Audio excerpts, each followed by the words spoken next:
किसान एवं बागवान साथियों, नमस्कार। कृषि दर्शन कार्यक्रम के आज के अंक में आप सभी का हार्दिक स्वागत है, अभिनंदन है।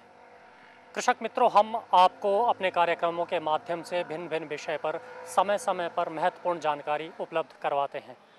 जिसमें हम प्रगतिशील किसानों की सफल कहानियाँ और विभाग के द्वारा उनके व्यवसाय को और प्रभावी ढंग से लाभप्रद बनाने के लिए दी जा रही जानकारियों के विषय में अवगत करवाते रहते हैं। आज के अंक में हम बातचीत करेंगे क्षेत्रीय बागवानी अनुसंधान एवं प्रशिक्षण केंद्र जांच, तहसील नूरपुर, जिला कांगड़ा की गतिविधियों के बारे में। और इस विषय पर जानकारी देने के लिए आज हमारे साथ हैं इस संस्थान के सह निदेशक डॉक्टर मदन लाल भारद्वाज, जिनसे हम जानेंगे कि जांच केंद्र में किसानों और बागवानों के लिए कौन कौन से कार्य किए जा रहे हैं और इस केंद्र की क्या मुख्य गतिविधियां हैं जिससे किसानों और बागवानों को लाभ पहुंच रहा है। डॉक्टर ML भारद्वाज, कार्यक्रम में आपका स्वागत है, अभिनंदन है। डॉक्टर साहब, हमारे किसान बागवानों को सबसे पहले आप ये बताएं कि जो ये केंद्र जांच है, इसकी क्या क्या गतिविधियां वर्तमान में चल रही है जिससे किसानों बागवानों को लाभ होता है।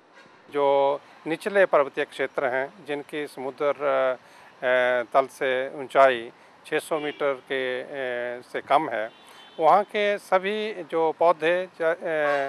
जैसे फलदार पौधे हैं, बेमौसमी सब्जियां हैं, औषधीय पौधे हैं, इन सभी की जो अनुसंधान का कार्य होता है, ये हमारे इस जो निचले पर्वतीय क्षेत्र के लिए केंद्र जांच में स्थित है। यहाँ पर हम किसानों को प्रशिक्षण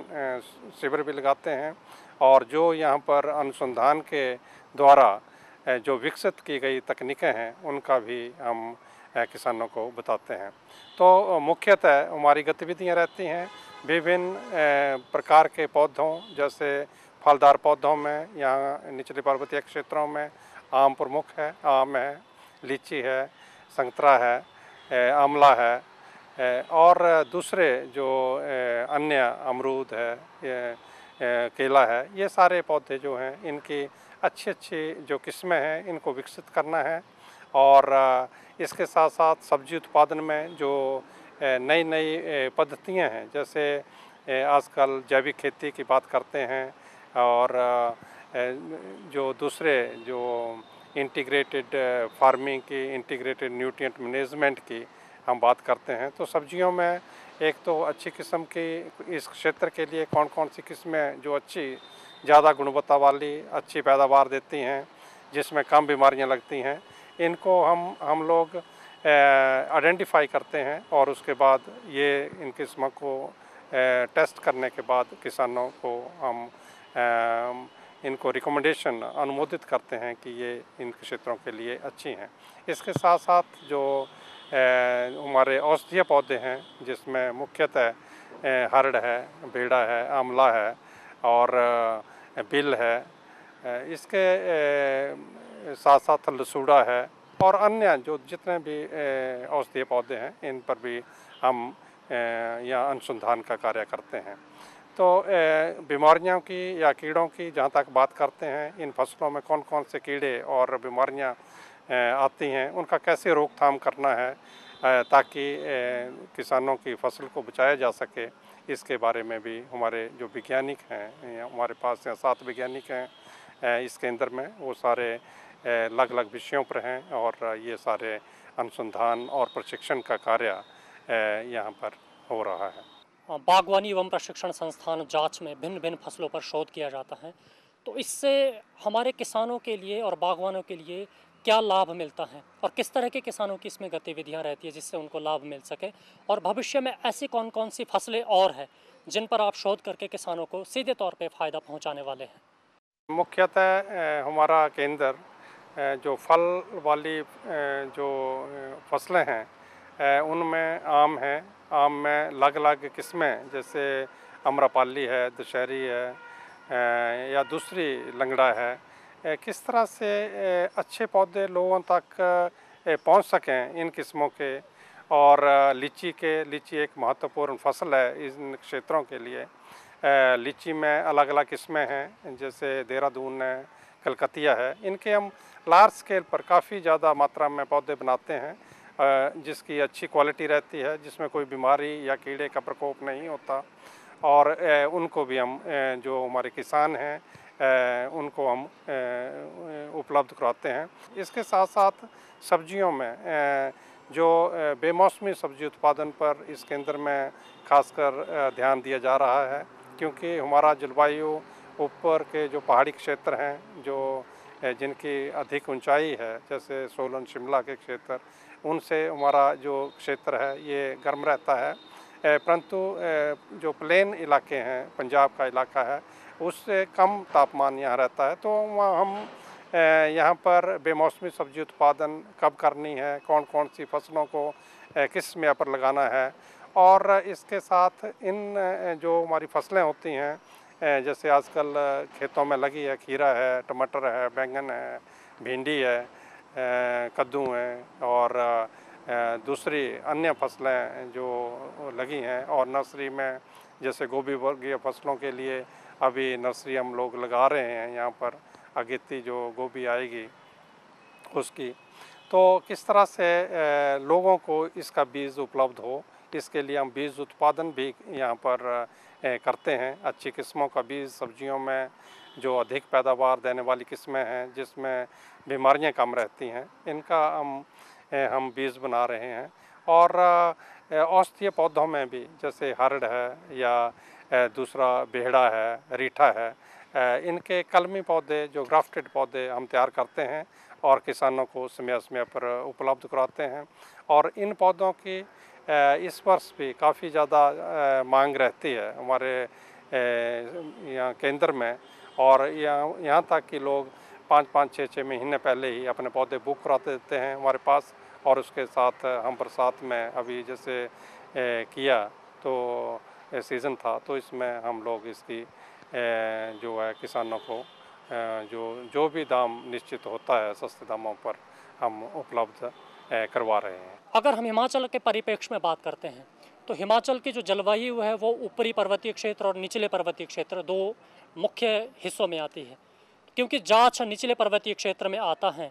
तो निचले पर्वतीय क्षेत्र में वर्तमान समय में भिन्न भिन्न प्रकार की बागवानी फसलों में शोध और अनुसंधान काम को अगर हम मद्देनजर रखें तो बागवानी अनुसंधान केंद्र जाछ इस क्षेत्र में कहाँ तक काम कर रहा है ताकि किसानों और बागवानों को लाभ पहुँच सके? निचले जो हमारे क्षेत्र हैं यहाँ पर टोटली विभिन्न फसलें हैं, जैसे आम है, लीची है, आंवला है, बेर है, और नई जैसे पपीता है, अमरूद है। अमरूद में भी अब हमारे केंद्र ने अच्छी किस्मों का जो बगीचा है वो भी लगाया है, और अपनी किस्म भी हम यहाँ पर तैयार कर रहे हैं जो कि लाल रंग की है। इसी तरह से सब्जियों में अच्छी अच्छी किस्में जिनका यहाँ पर ज़्यादा उपजाऊपन है, जिसमें बीमारियाँ कम रहती हैं। क्योंकि यदि बात करें हम कीड़ों की या बीमारियों की जिनसे ज़्यादा हमारे को हानि होती है या किसानों को ज़्यादा हानि पहुंचाती हैं जो बीमारियां हैं, तो ये ऊपर के पर्वतीय क्षेत्रों से निचले पर्वतीय क्षेत्रों में जो बीमारियां लगती हैं ये काफ़ी भिन्न हैं। यहाँ पर बिजाई का समय भी हमारे पास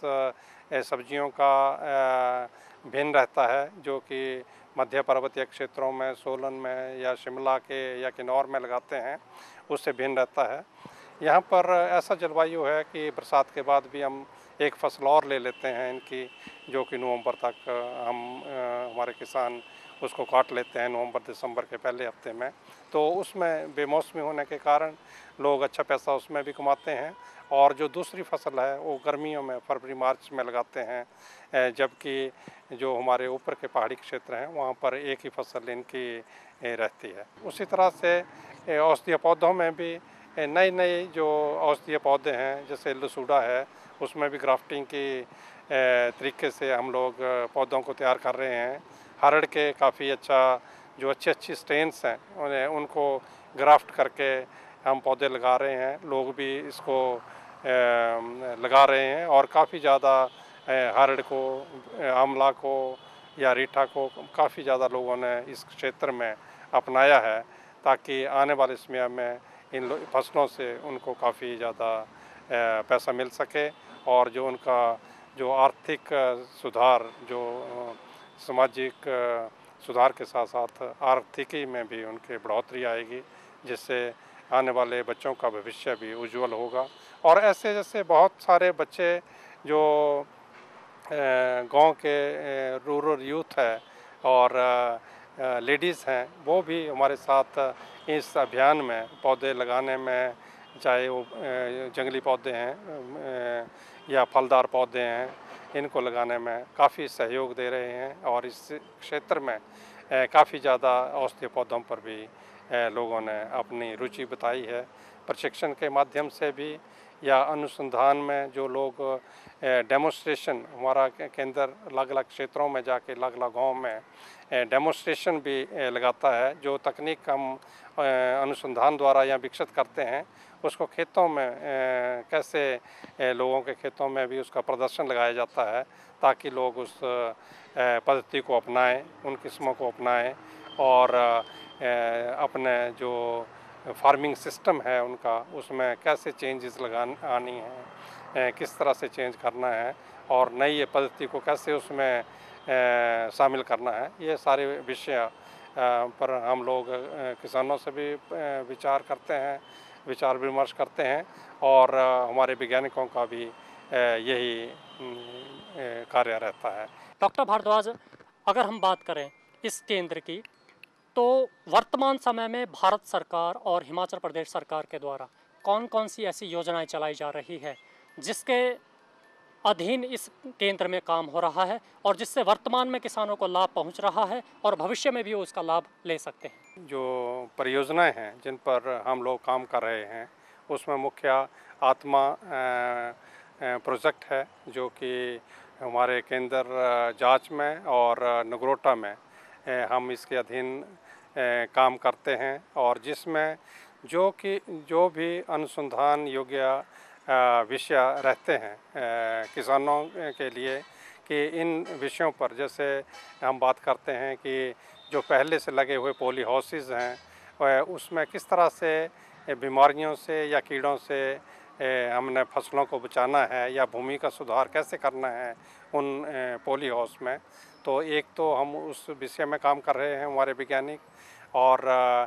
दूसरा जो कर रहे हैं लीची में जो हमारे बीमारियां आती हैं, जैसे लीची रस्ट है और दूसरी अन्य बीमारियां रहती हैं, तो उसका किस तरह से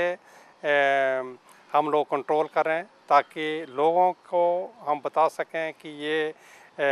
इस तरह से इसका छिड़काव, इस दवाई का छिड़काव करो, इस समय पर करो, और किस तरह से बीमारियों का और कीड़ों से हमने निदान पानी है। तो इन दो विषयों में तो आत्मा प्रोजेक्ट हमारा जो डिस्ट्रिक्ट लेवल एजेंसीज़ हैं वो हमारे को देती हैं। और इसके साथ साथ जो मुख्य हमारा रहता है, जो विज्ञान और प्रौद्योगिकी विभाग जो भारत सरकार की तरफ से है, उसमें जो औषधीय पौधे हैं या जो जंगली पौधे हैं हमारे, उसके लिए परियोजना है हमारे पास 60-70 लाख की, उसमें भी हमारे वैज्ञानिक काम करते हैं। उसमें मेन मुख्य उद्देश्य रहता है कि किन किन पौधों के जो हमारे ज़मीन का उपजाऊपन भी कैसे ठीक रहे, उपज भी ठीक आए, और किन की खेती जो है वो इंटीग्रेटेड फार्मिंग सिस्टम में कैसे पौधों को हम लोग ज़्यादा लगा सकें। तो इसके साथ साथ सब्जी उत्पादन में हमारे पास 2 प्रोजेक्ट हैं जो कि हमारे को भारत सरकार की तरफ से आए हैं। एक तो इरिगेशन डिपार्टमेंट की तरफ से है, जिसमें जो भी हमारे कमांड एरिया जैसे स्वां एरिया प्रोजेक्ट है, शाहनहर प्रोजेक्ट है, इसमें जो विस्थापित किसान हैं उनको जो एरियाज़ हैं, जो उनकी ज़मीनें हैं, उसमें कौन कौन की सब्जियों को हम लोग लगाएं, किस समय पर लगाएं, और कैसे उनको एक अच्छी फसल उगाने के लिए, अच्छा सब्जी उत्पादन करने के लिए कौन सी विधि अपनानी चाहिए, या ऑर्गेनिक फार्मिंग में, क्योंकि कई गांव और कई